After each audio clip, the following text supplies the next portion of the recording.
Selamat malam para pendengar setia di seluruh Indonesia di Dongeng Aki Rukman.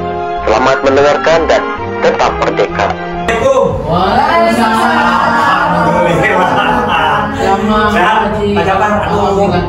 Ini Pak Kabid ya? Kabid Daluk, Pak. Kabid Daluk Pengendalian Penduduk.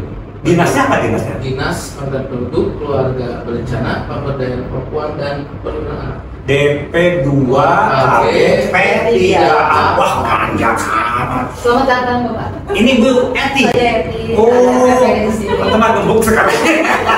Syukur ya. Gara-gara nggak lulus. Gimana sehat? Oh, ini Bu Yani ya? Bu Yani, alhamdulillah. Masih di Sinang Rasa? Masih di Alhamdulillah. Terima kasih. Terima kasih, siap. Enggak, Pak. Ini Pak Japar, Bu Eti, Bu Yani, ini bukan kebetulan, tapi sengaja Allah mempertemukan saya silaturahmi. Yang menjadi sebabnya Bu Wiwi, Pak Tonton, hajatan. Tadi kan ada dari sana. Nah, saya terlambat karena di Bandung ada acara dulu. Nah, sekalian saya silaturahmi. Jadi nggak usah apa-apa, kita santai aja. Karena ada berita yang menggembirakan buat saya. Apa itu Pak? Beritanya sekarang sudah menyebar ke se-Indonesia bahwa Ciamis pos KB desanya menjadi juara ketiga tingkat nasional. Luar biasa. Tingkat nasional loh. Kalau PPKBD itu misalnya ada 80.000 se-Indonesia, ini juara ketiga, jadi mengalahkan berapa ya? Saya mampir aja ya. Tapi ini nggak mengganggu hari Minggu gini. Insya Allah. Lagi nyantai saja. Kawan-kawan sekalian, saya sekarang sedang berada di Kelurahan Sindang Rasa, Kecamatan Ciamis, Kabupaten Ciamis, Provinsi Jawa Barat. Walaupun tidak sengaja, tapi ini adalah anugerah dari Allah, saya bisa bersilaturahmi dengan penggawa-penggawa penggawa muda. Yang pertama adalah Pak Muhammad Japar Sidik ya. Ya, Japar Sidik. Japar Sidik saja. Ini adalah Kepala Bidang Pengendalian Penduduk. Dulu waktu penyuluhan dan penggerakan DP 2 KB P3A. Dulu waktu Aki di sini apa? Masih Kepala UPTD. Kepala UPTD Sinangkasi ya. Berarti Saya PLKB non ASN Pak. non ASN sejak tahun berapa?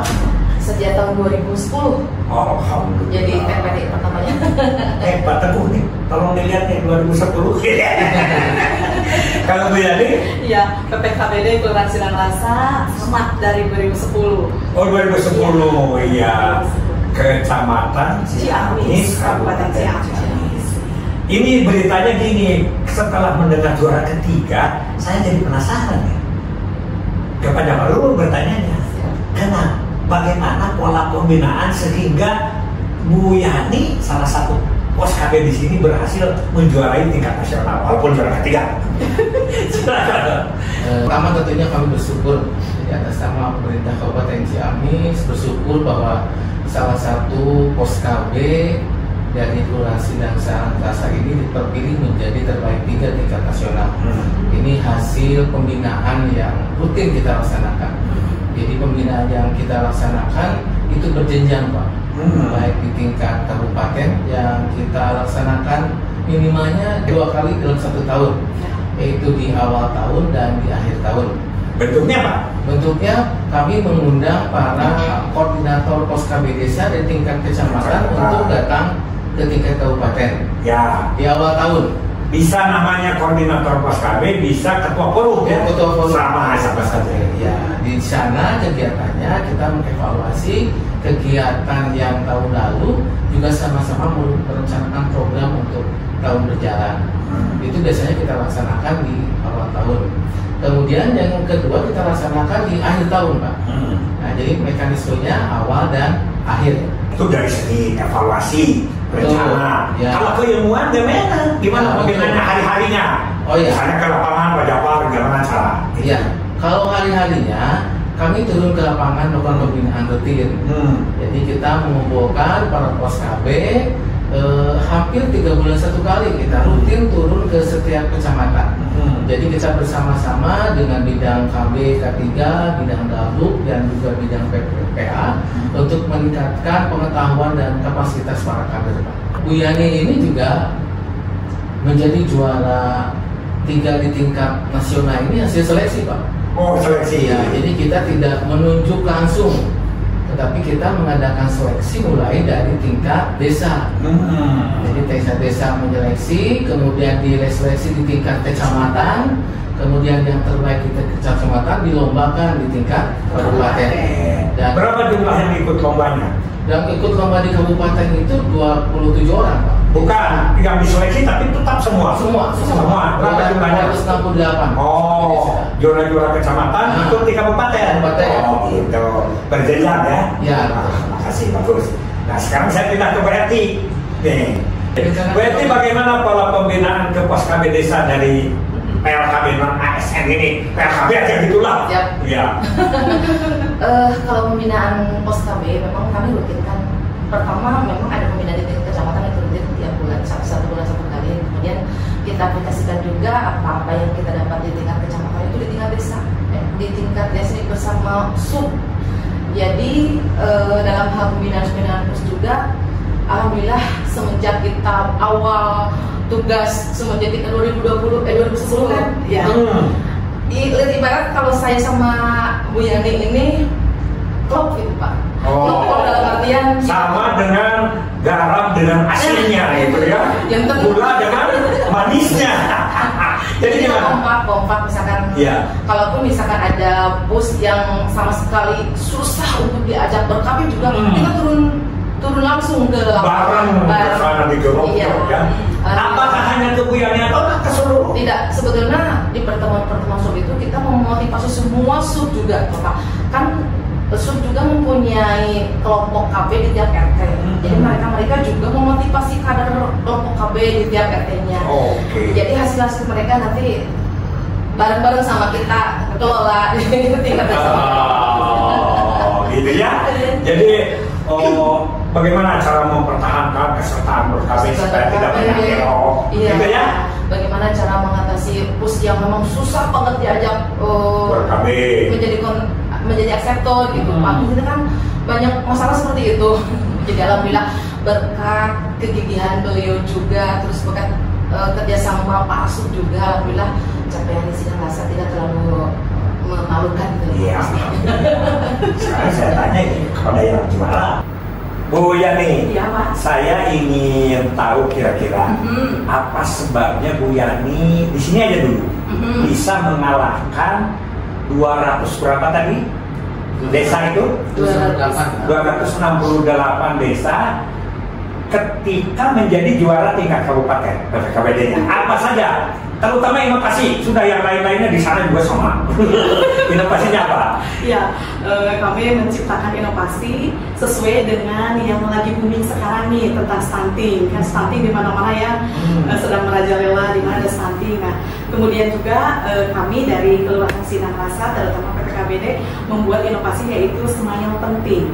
Sayangi ibu hamil untuk pencegahan stunting. Smile tetap senyum. Iya, betul. Jadi harus senyum kepada ibu itu. Jadi ulangi.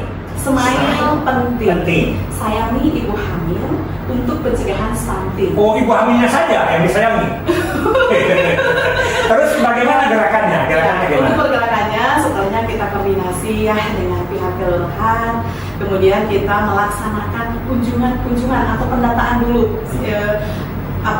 Ibu hamil ada berapa orang di Kelurahan Sindang Rasa, kemudian kita melakukan kunjungan baik itu kepada yang ibu hamil beresiko ataupun yang tidak beresiko. Kita melakukan kunjungan, memberikan KIE baik itu secara individual ataupun secara berkelompok seperti di posyandu, dan kita menyarankan kepada seluruh ibu hamil untuk selalu memeriksakan dirinya, memeriksakan kehamilannya ke posyandu minimal, ya, atau ke fasilitas kesehatan. Kalau begitu misalkan kalau tidak sempat ke posyandu, silahkan untuk memeriksakan ke tempat fasilitas kesehatan lainnya. Nah, selain itu juga kita mendata nih dan kita konsultasikan dengan ibu bidan desa.